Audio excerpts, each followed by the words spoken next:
surprise recording here on Sunday night. This is episode 92 of the Confessions of a Not So Dangerous Mind podcast. I'd like to thank you all for spending some of your late Sunday night with me.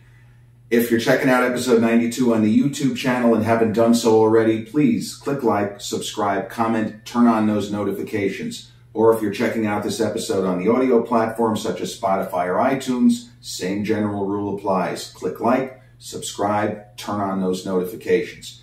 Well, I have another very special guest, my sister, Jessica, who is here from New Hampshire, and she's going to be going to visit our mom in Florida in a couple of days, but couldn't pass up an opportunity to introduce you to a person that I am the closest to in the world from a genetic standpoint.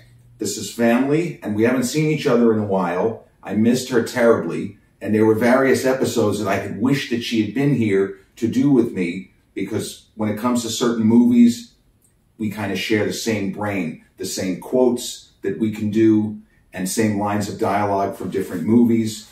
So Jessica's probably very tired and hungry now. It's been a long day of travel, but thank you for coming onto the podcast. Thank you for having me. Well, you're very welcome. It's great to be here. So my sister showed me something just a little while ago that I can't believe. And, well, why don't you talk about the cards here? Okay, so for those of you who don't know me, I'm in recovery, and having a higher power is the most important aspect of my life. I do not struggle with that, but a lot of people do. And my friend is one of those people. So we were talking about it, and we always have these conversations like, well, what is higher power? And I can't see it. And what is it, like some alien that lands on Earth and knows my thoughts? What, Beetlejuice is in the sky, like listening to me and like scolding me if I don't remember to pray. And I'm like, yeah, maybe it's Beetlejuice. I don't know. And when I think of Beetlejuice, I think of the cartoon Beetlejuice. Oh, not the Michael Keaton. Lean into the microphone a little more. The cartoon Beetlejuice. Okay. I never saw the cartoon. It was amazing. And it was just all puns. And so anyway, I was saying your higher power can be whatever you want. It can be anything. It can be Beetlejuice. So then we started just going back and forth talking about how we would refer to Beetlejuice in place of saying God or the Lord or, you know, higher power. Beetlejuice, grant me the serenity to accept the things I cannot change, courage to change the things I can, and wisdom to know the difference. Thy will not mine be done, Beetlejuice. So then we spent the next like 6 hours talking about it and making each other laugh and doing quotes of different prayers, replacing the word God with the word Beetlejuice. And then we made these cards. Yeah, you can hold it up to the... So I was thinking of like a prayer card or like, you know, with a saint on it, except it's Beetlejuice. And on the back, they have these really helpful centering kind of mantras when we're in distress. We remember that Beetlejuice is always with us. Beetlejuice, relieve me of this fear and direct my attention to what you would have me be.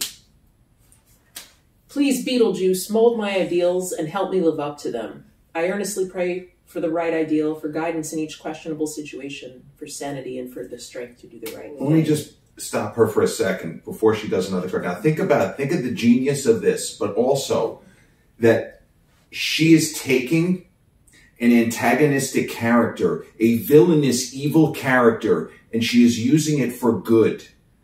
That's not insignificant. It's like in the movie Ghostbusters, you choose the form of the destructor. If we think of J. Edgar Hoover will come down and destroy us. And in that, it's the exact opposite. Think of something that could never, ever possibly destroy us. Mr. Stay Puft. And then the world is going to be ended by a fucking marshmallow man.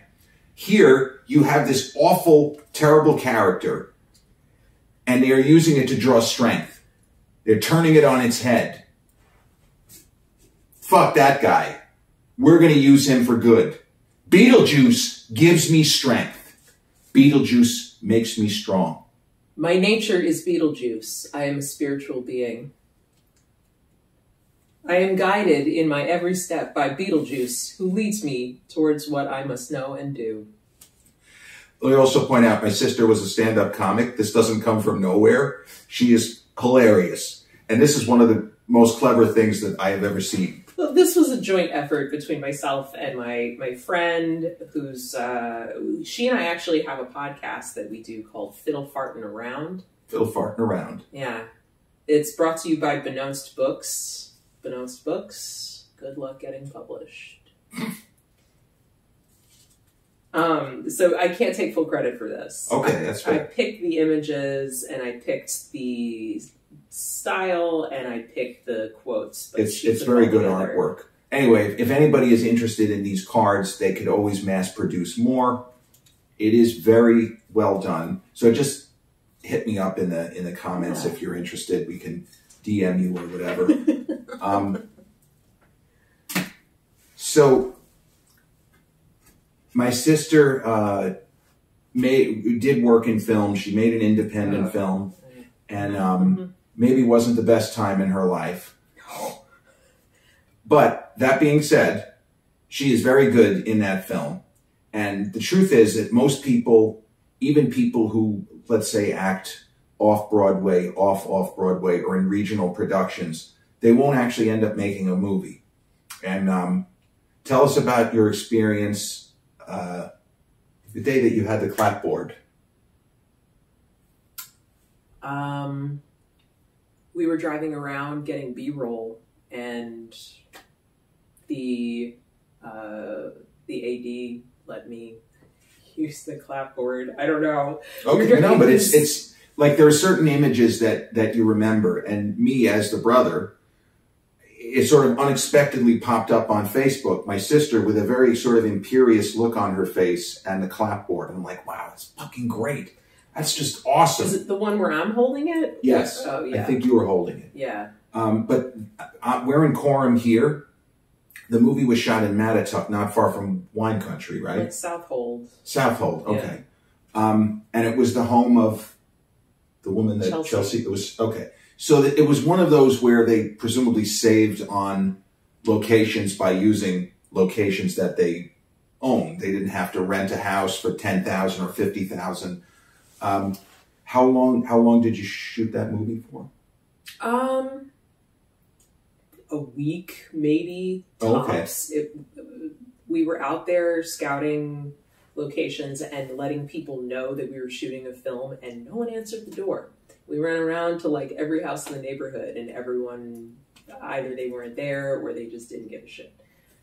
So, yeah. How long was the film? I'm going to... it was a short. I think it was 30 minutes. No. I meant how long from when you finished the film until it did the festival circuit? Because it did win some awards on the 2011 on the festival circuit. We finished shooting around beginning of June, I think. Okay. And then the first festival I went to was, I think, in December, either November, December, the Big Apple Film Festival. I should point out the name of this movie that I'm talking about is called The Retreat. Mm-hmm. Mm-hmm. And, you could find it in various, there was a time where it was actually linked to the Internet Movie Database, but I don't think it is anymore. I don't know. You have the kind of proud brother moments and stuff like that. And I remember we went to the Tribeca Film Festival in 2010. I think that's what it was. Was it Tribeca? Oh, yeah, it was Tribeca. Oh, no, it was the Big Apple Film Festival. Big Apple Film Festival. But it was a 2010 Big Apple Film Festival. And, it was just a great night. Everybody was so proud. And the movie works. Yes, it's a short film, but the characters were all, I thought, pretty well sketched out. You kind of got a sense of who they were and where they wanted to go. And I just remember Dad was really proud. Yeah, he was. And let me tell another story. So Jessica acted in a lot of kind of off Broadway. She acted when she was in college at New Paltz, gave some really phenomenal performances. I understand I'm biased, but it's still true. So in the same year, 2010, our mom came up from Florida, and Dad was, he was still in his 60s at the time. He was like 67, 68. And we watched Jessica perform in a play called Honor. And Jess had not teased. We don't need to know. I didn't tell you anything about it. Right. You didn't say anything, and we don't need to know anything. All we like, if she's doing Henry V and I'm playing the hostess quickly or whatever, okay, we have an idea of what it's going to be. But there are a lot of plays, even famous plays. You tell me it's a play by Lanford Wilson, for example. Okay, I feel like I know the name. I don't know this play. So she said she was in a play, and we went in cold. We went in very cold.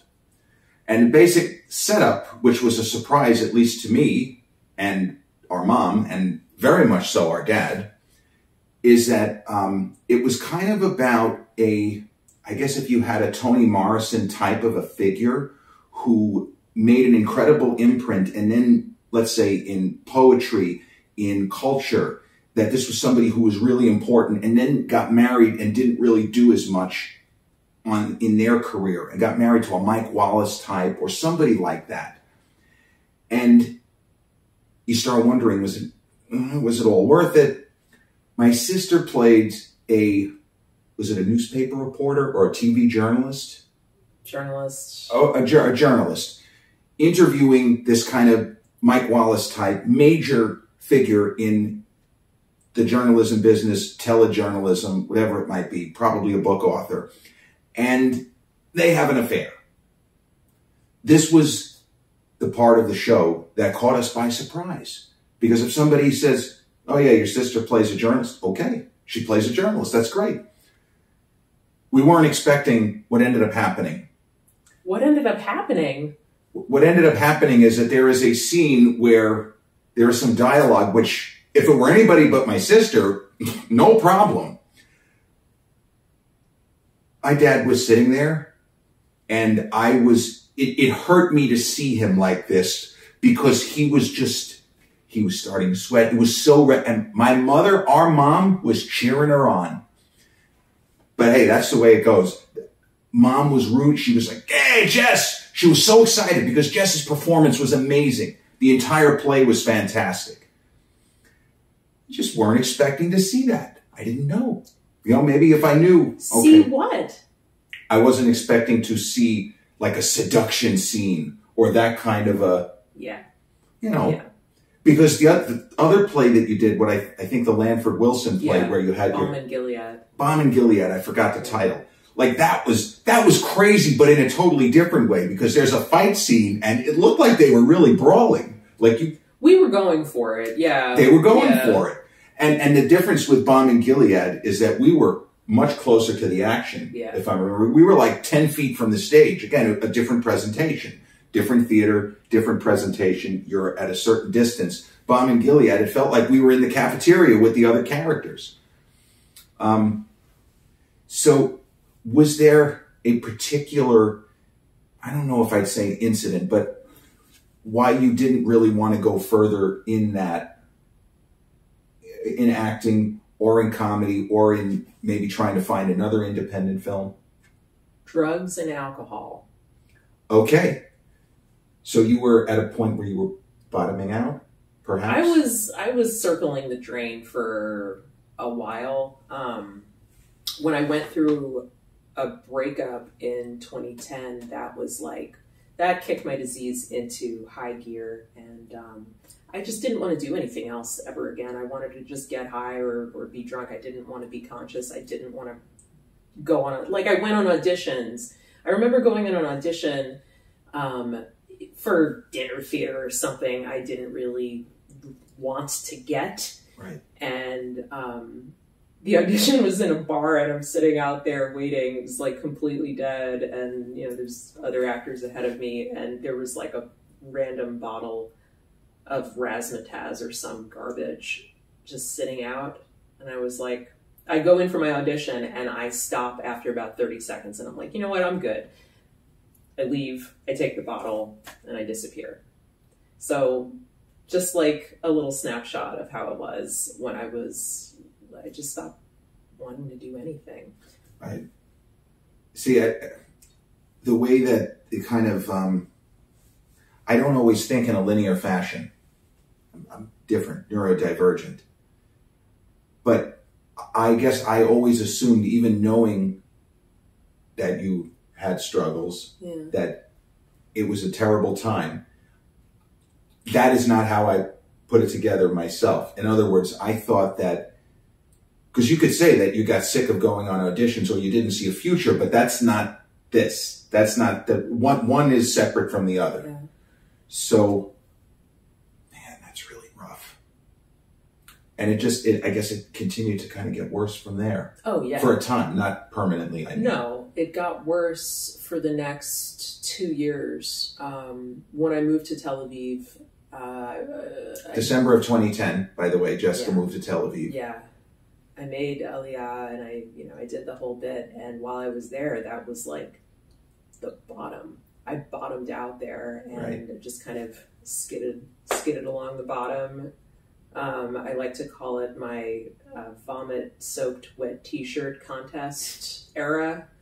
And I was a mess. And there were opportunities that came to me when I was in Tel Aviv to host a show or to do this or that. And every single time I was too out of it to make an impression that I wanted to make. Okay. Actually, I'd like you to tell a different story. Yeah. So tell us the story. So basically, Jessica went on the Birthright trip to Israel in 2009. You're gonna lose followers. No. You're not. I'm not going anywhere like what you think. Okay. I don't think. We're Jews, people. We're Jews. No, they all know that. They all know that I'm Jewish. I talk about it. I sprinkle Yiddish into the conversation. That could just be like you're from New York, though. I mean, it's possible. But no, I think this is a universal story. This is not a polarizing story. Okay. So, Jess was on a Birthright trip, and unfortunately, my dad's dad, our grandpa, was dying. And you had a moment where you were at the wall. Yeah. I think that's a really gut-wrenching story, but it's a story of real beauty. It's not, I don't know that I would call it gut-wrenching. I don't know that I can adequately describe what it was, but I had never been to the Kotel before, and if you haven't been there, it's hard to try to capture what it feels like to be there. You're standing somewhere and you're touching something that has been important and powerful for thousands of years. We don't have anything like that in America. No. Not in the same way. Not a structure like that that's imbued with spiritual power.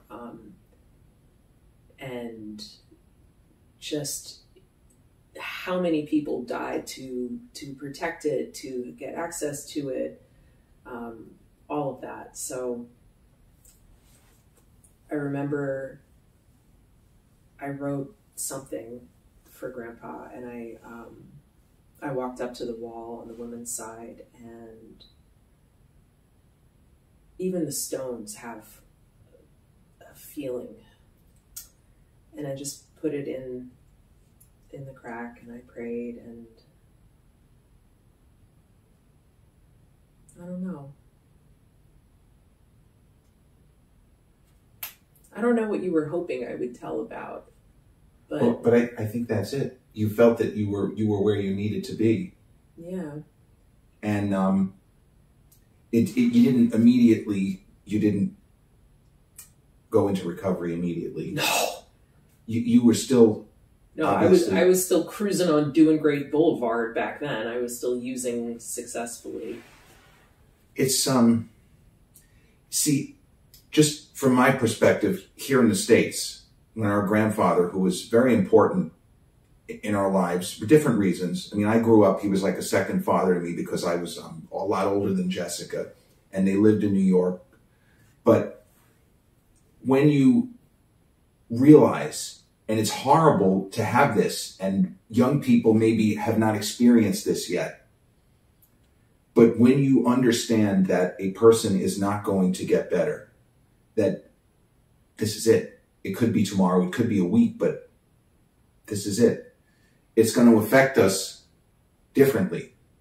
Now, it affected me, and it was very difficult to deal with that because I hadn't put together. I was going to Florida to say goodbye to him, but that's what it was. Take those feelings, transport them all the way to the other side of the world in a land with the kind of history that she's talking about, knowing of the amount of death and violence and destruction over the generations, over the centuries. You take that because it's emotional to be there. And I have not ever been there. It's emotional to be there anyway, even if you're not going through traumatic experience, if you're not struggling and wondering, is there anything better for me? Is this all there is? Is this what it's going to be? And then you find out somebody near and dear to you is going to pass. And even just thinking about it, I don't think that I would have handled it. I wouldn't have handled it at all. I probably would have been there bawling my head off. But it was a quiet, peaceful moment. Like I didn't know if he had passed yet or not when I was at the wall, but it felt like he has been here. We have all been, you know what I mean? It was like the strength of generations and generations standing with me with their hands on my shoulder, touching the wall. And it was, I prayed that he would go easily, that he would just go and he wouldn't be in pain and he wouldn't suffer, and that his soul would go up to God real quick. Right. And I don't know. It was just a really peaceful moment. Well, that's good. So when you, day one, what was... Day one what? Day one of recovery. Oh, Jesus. Day one of attempted sobriety. You know. Day one was the day after your wedding, and I was miserable. I was faking it. And let me also point out that Jessica is a very talented actress. I wasn't joking about that. But she still managed to put forth, and this is where you sometimes just don't know. Of course, you don't know the mechanics and the particulars of what another person, even a loved one, is going through. But there are times in life where you see somebody who is at the last end, their wit's end, and is on their last straw, and they're in deep shit. And you can see it. You know it. You can tell when a person is bottoming out. Jessica did not seem that way. She was essentially putting on a master class, I assume, of acting, because you appeared to be sober. Mm-hmm. To my eyes, not trained eyes, but still, you smiled at the appropriate times. Like you didn't do anything out of pocket. There wasn't anything, to me, anything unusual. Is there a video of your wedding? No. Ah, good. Just pictures. But in each picture, you look like somebody who's, I mean, you're enjoying yourself, but there were people that were crocked there. You didn't appear to be like that. No. Okay, but what did you, because people struggle with a lot of different things, but this is very important. What did you tell yourself? How were you able to get through those early days of being sober? I was restless, irritable, and discontent. I was anxious. Most of the first 5 or 6 months I spent in my room, hiding under the blanket, watching Twin Peaks, knitting and crocheting and painting and punching my wall and isolating, just avoiding everybody, running away, acting in as much as I possibly could. I didn't want to be around people. I didn't want to go out. I didn't want to, go to the pub. I didn't want to go to the whatever. And I threw myself into studies because I was at Steiner College, and I was searching for answers. I did a lot of reading, but I didn't think that, like, I didn't know what was wrong with me. I thought I was like just a piece of shit. You know what I mean? Because I didn't know what it was yet. Right. And I thought that me never having fun again was like, okay, this is how I make it right. This is my penance. This is what I deserve for being such a fuck ass for so long and hurting so many people and etc. Right. Okay, so then you had a dark time, and then you had a different kind of dark time when you, okay, so then was there a point, or how long in before you started to see a little bit of daylight as far as, I can do this, I'm going to do this, and that you were not as restless, as anxious, as miserable, and you were okay interacting with people more or less, if normal is a thing, but that you weren't a shut-in anymore? How long did that take? It took, I'm going to say, by 6 months, I was okay. I was willing to like hang out with people, and I could go to a bar and not obsess and not count people's drinks, but it was still pretty weird. Right. I started doing stand-up again a little bit in 2013 in the spring. I had a couple gigs in Sacramento, one of which I got by going to a karaoke bar completely sober and doing Common People in the style of William Shatner. So it's great. Yeah, I started to come out of it, you know, and what made the difference for me was being in a community of people who really cared about me and wanted to just be of service and were modeling to me what being a human being could look like, being a friend, being a neighbor, you know? Right. If I hadn't been there, I don't think it would have worked out that way. Well, in that instance, it was fortuitous. Yeah. The way that it played out. And before we end this segment, just from a personal perspective, then I'm going to throw it back over to her. You can read between the lines here that the road to recovery is not easy for anybody, and it is always fraught with potential stumbling blocks. And you hate to say it, but people in your life who are not helpful one way or the other, that they don't support what you're trying to do. It doesn't happen fast. You don't go from, and I know other people obviously who have struggled with whether it was drugs, whether it was alcohol, whether it was both, that it's not quick. You're not going to bottom out and then start on your journey, and then a week later you're going to feel great. You have to give yourself over to the reality of what she's talking about. And that may not even be a short time frame. It might be longer than 6 months before you want to see anybody. But you would say that this journey has been worth it. Yeah, man, I'm a human being. I know how to do life a little bit better than I did 11 years ago. Right. So it's totally worth it. Right. Okay. All right. Well, we're going to take a brief break.